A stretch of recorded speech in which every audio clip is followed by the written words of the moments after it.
The 2016 Clint Eastwood movie Sully is a great example of how video editing technique can turn a chronological event into a compelling and engaging story. We're gonna go ahead and have a look at some examples of that and how it can help us in the future. The film actually starts with post-emergency landing sequence, and then it jumps back to pre-emergency landing sequence, and then it jumps back again and forth, back and forth, and eventually leads to the grand finale, hearing with the investigation team.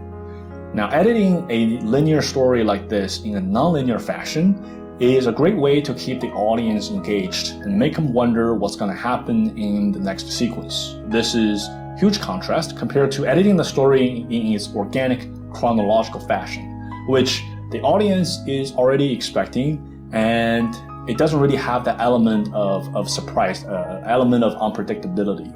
Therefore, editing a story in a nonlinear fashion like this can be a great way to maintain that level of interest amongst the audience throughout the whole film.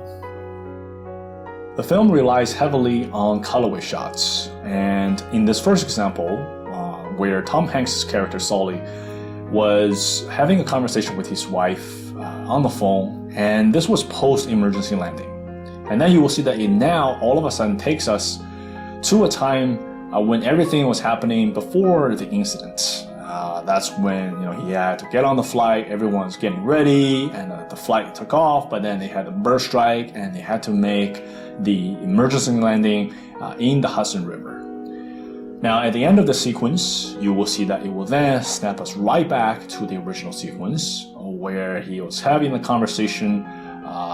He was talking to his wife on the phone about the investigation. In the second example, Sully was going for a walk at night, and then he came to this harbor where he saw a parked fighter jet, which reminded him of a time when he was a much younger pilot, and he had to make an emergency landing. Not quite the same kind of emergency landing, but it is an emergency landing in the military. And then at the end of this flashback sequence, after he made the successful landing, it will then take us right back to the original sequence where he was standing in front of the parked fighter jet, and then he walked away. Now, what I really liked about these two examples is the way they executed the cutaway. In the first example, you will see that the ring, if you can remember from earlier, we also saw he wore the same ring when he was having the conversation with his wife. So it reminded us that we're now back to the original sequence. In the second example, they used the match cut. The two fighter jets matched pretty much very similar to each other. They would do the match cut to remind us now we're also back to the present time. So both techniques are very creative, and they made the transition between sequences very smooth. J-cut and L-cut are also used heavily in this film to transition viewers in and out of sequences. In this example, at the final hearing,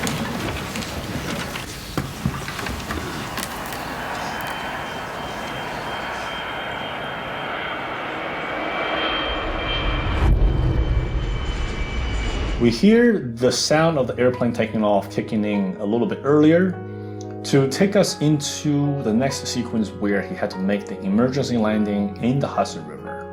This is the J-cut.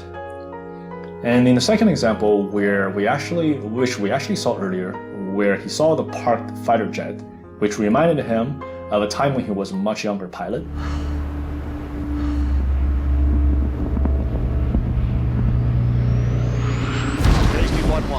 The sound of the fighter jet kicked in a little bit earlier to take us to this flashback sequence. And then at the end of the sequence, where he made the emergency landing. That was a hell of a landing, sir. I didn't think we were gonna make it. The sound of the fighter jet continued into the scene, but the scene actually switched back to the parked fighter jet much earlier. This is the L cut. Alright, I hope this helps, guys, and I'll see you in the next video.